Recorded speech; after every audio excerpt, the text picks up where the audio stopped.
Bonjour tout le monde, alors aujourd'hui je vous retrouve pour une vidéo sur une pierre, pour vous parler d'une pierre.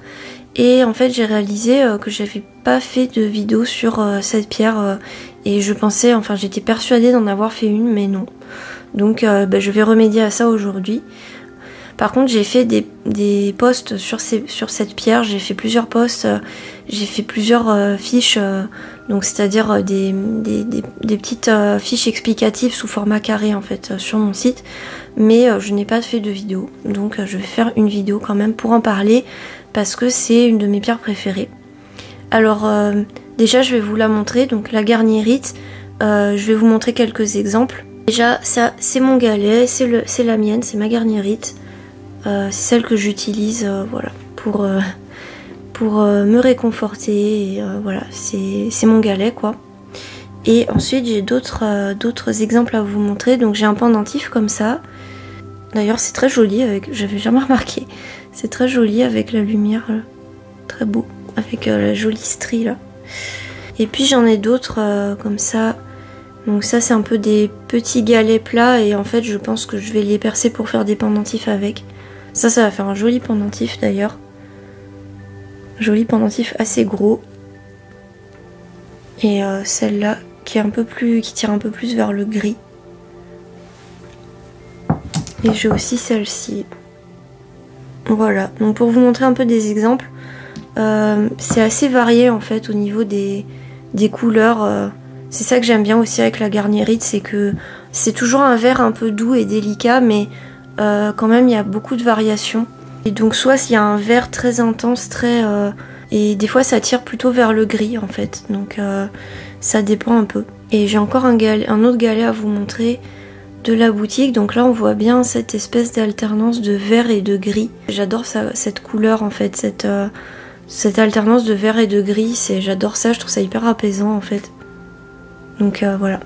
Et d'ailleurs on la retrouve vendue sous le nom de pierre de lune verte, mais elle n'a pas vraiment de rapport avec la pierre de lune, même s'il y a quand même un peu des débats à ce sujet, parce que des fois on observe un reflet en fait sur la garnierite, donc un reflet un peu type pierre de soleil, pierre de lune, tout ça, donc c'est un peu, c'est la même famille en fait des feldspaths, et donc en fait il y a un peu des théories comme quoi certaines garnierites seraient composées de feldspath, mais moi je préfère utiliser quand même le nom de garnierite parce que je pense que c'est quand même une pierre à part entière et elle n'a pas forcément de lien avec la pierre de lune. Déjà c'est intéressant de savoir que la garnierite elle est composée de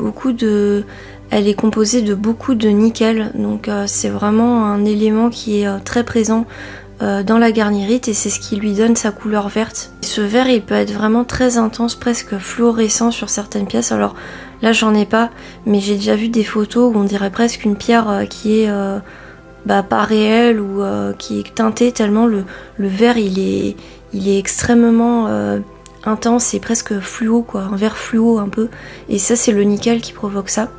Et c'est assez fascinant d'ailleurs, c'est assez fascinant comme couleur je trouve. Et le centre de la Terre justement il est composé de nickel. J'ai tout de suite senti ce lien en fait avec la Terre qui est très fort dans la garnierite, et donc le lien vraiment avec le centre de la Terre.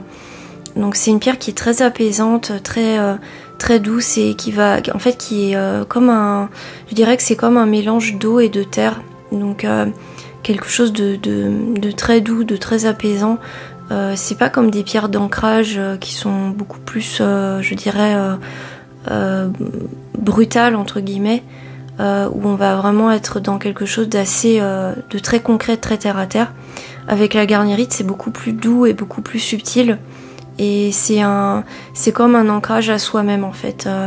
Et j'ai aussi ressenti ça avec la garnierite, que c'est vraiment une pierre qui permet d'être plus à l'écoute de soi, d'être plus dans le respect de soi aussi, dans le respect de qui on est, de nos préférences tout simplement, de ce qu'on veut vivre, voilà. Et donc on va être plus à l'écoute de soi-même, plus dans une certaine forme de douceur vis-à-vis de soi-même, pour se sentir bien, pour se sentir apaisé et pour se sentir en sécurité. c'est une bonne pierre de sécurité intérieure. C'est-à-dire qu'en fait, comme c'est une pierre d'ancrage qui va vraiment nous lier à la terre de façon très intense, très directe, avec cette forte concentration en nickel, en fait, elle nous permet d'être vraiment très à l'écoute de nous-mêmes et ancré à nous-mêmes, ancré dans nos émotions. Donc c'est-à-dire on va être plus à l'écoute de nos émotions. Pour moi, c'est aussi une pierre qui nous permet vraiment d'être plus créatif, d'être plus inventif. Par exemple, trouver des solutions à nos problèmes de façon plus créative, vraiment en cherchant à aller plus loin. Pendant le sommeil, j'ai remarqué qu'elle m'aidait à dormir plus sereinement et j'ai remarqué que je faisais des rêves assez créatifs en fait avec elle, c'est-à-dire dans des univers par exemple de fantasy ou des choses comme ça. Et c'est quelque chose que j'ai assez souvent observé avec la garnierite. Donc comme si j'étais dans un roman de fantasy en fait avec elle. Et donc il y a quelque chose de très imaginatif, créatif avec la garnierite. Pour moi, elle permet de prendre conscience de ce pouvoir créateur qu'on a en nous et de créer des choses, pendant les méditations que j'ai fait avec elle, j'avais cette sensation d'avoir comme une sensation aquatique au niveau des pieds. Donc c'est comme si j'avais un filet d'eau en fait qui me glissait sur les pieds, mais qu'en même temps j'étais quand même les pieds sur terre, sur de l'herbe en fait. Donc c'est vraiment ce mélange de terre et d'eau et qui permet du coup de la végétation en fait, qui permet en fait ça reconnecte vraiment à ce potentiel créateur qui est en nous et qu'on peut observer autour de nous avec la nature et avec les arbres, les plantes, tout ça, qui sont un mélange de terre et d'eau. Donc elle permet vraiment de se relier à la symbolique de la nature en tant que quelque chose qui est très créateur et qui est tout le temps dans l'expansion, dans le partage, dans l'imagination, dans quelque chose de très positif en fait, c'est quelque chose que je ressens comme très positif et très nourricier et qui peut vraiment nous aider en fait à nous développer en fait comme une plante. On se développe comme une plante, se développer comme une plante qui a besoin à la fois d'un mélange de terre et d'eau, d'un apport d'eau. Et donc cette association va nous permettre de grandir, de croître, de pousser et de nous développer dans le monde. Pour moi, c'est une pierre aussi qui atténue la combativité, je dirais, de l'ego et le stress, tout le stress de l'ego. Alors, qu'est-ce que j'entends par là ?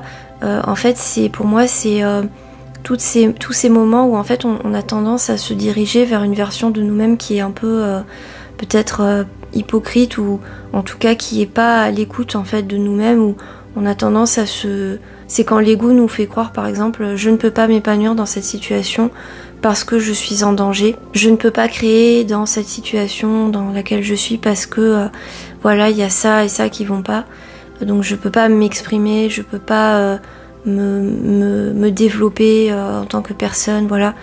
En fait, ça va permettre de vraiment apaiser toute cette nervosité intérieure qu'on peut avoir.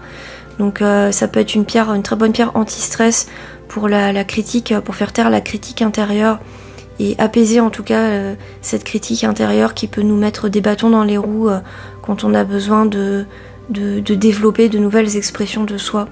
C'est aussi une très bonne pierre pour se permettre de se laisser traverser par nos émotions et de les exprimer, de dire ce qu'on a sur le cœur. Donc ça, c'est un peu les pierres vertes en général, ça va travailler sur nos émotions, sur le chakra du cœur. Au niveau du chakra du cœur, ça va nous permettre de libérer beaucoup de choses, hein. Et la garnierite, effectivement, elle en fait partie de ces pierres qui permettent vraiment de libérer beaucoup de choses qu'on s'interdit de dire ou qu'on s'interdit de faire par peur du jugement ou de pas être à sa place, des choses comme ça. La garnierite, elle peut vraiment apaiser beaucoup ça et nous permettre d'être plus à l'écoute de nos émotions, et ça va se faire assez naturellement avec elle, selon moi. C'est-à-dire que les émotions, elles vont vraiment venir comme un flux, et ça va être comme un flux de choses qui vont nous apprendre beaucoup sur nous-mêmes et nous permettre d'être plus authentiques. Et j'ai vraiment eu cette sensation du bonheur dans la simplicité, c'est-à-dire qu'on reste on reste quelqu'un de simple avec la garnierite. On est vraiment authentique et on est fidèle à nous-mêmes, et elle permet vraiment de se délester en fait de toutes les carapaces de l'ego pour vraiment trouver le bonheur dans la simplicité et se libérer en fait de beaucoup de choses et permettre de libérer notre créativité. Vraiment, la créativité, c'est un truc principal pour moi avec la garnierite, parce que j'ai eu beaucoup de visions en fait avec elle, pendant les méditations par exemple. Et j'ai souvent remarqué ça avec les pierres vertes, qu'en fait elles nous relient à ce qui nous rend vraiment heureux et à ce qui nous fait du bien, et ça peut être des très bonnes pierres pour se retrouver en fait, avoir le sentiment de se retrouver. Pour moi, c'est une bonne pierre si vous êtes dans une période où vous êtes un peu trop rigide, vous vous sentez renfermé, fermé sur vous-même, rigide, trop dans vos routines, et vous avez l'impression d'étouffer dans votre quotidien par exemple, ou bien vous êtes en burn-out. Je pense que c'est une bonne pierre pour les gens qui sont en burn-out et qui ont besoin de récupérer. Parce que c'est une pierre qui va vraiment nous faire lâcher prise en fait sur toutes les choses, toutes les obligations nécessaires du quotidien. Alors c'est pas forcément une bonne chose hein, évidemment. Voilà, si on a tendance à être déjà trop dispersé, disparate, ça peut être une influence qui va pas forcément aller dans le bon sens pour nous. Mais par contre, si vous êtes trop fermé en fait, trop fermé dans des choses très rigides, et que vous avez du mal à vous ouvrir à votre créativité, à laisser exprimer vos talents, à croire en vous, à croire en vos rêves, là par contre la garnierite elle peut vous aider à lâcher prise, à un peu déverrouiller les choses et ouvrir un peu le robinet de la créativité, du flux des émotions, de tout ça quoi. J'ai eu beaucoup de visions en fait avec la garnierite, de visions dans des méditations, tout ça, des images, elle nous ouvre en fait à cette partie, peut-être le cerveau droit de l'humanité, le cerveau créatif, créateur de l'humanité. Donc si vous êtes un peu en manque d'inspiration, en manque de féerie dans vos vies, la garnierite elle peut vraiment apporter ce petit plus et cette libération intérieure qui permet de respirer et de se laisser inspirer par les choses autour de nous. C'est aussi une pierre vraiment d'équilibre, donc on va rester quand même dans un juste milieu. Ça va libérer le processus créatif, mais tout en restant quand même dans le travail de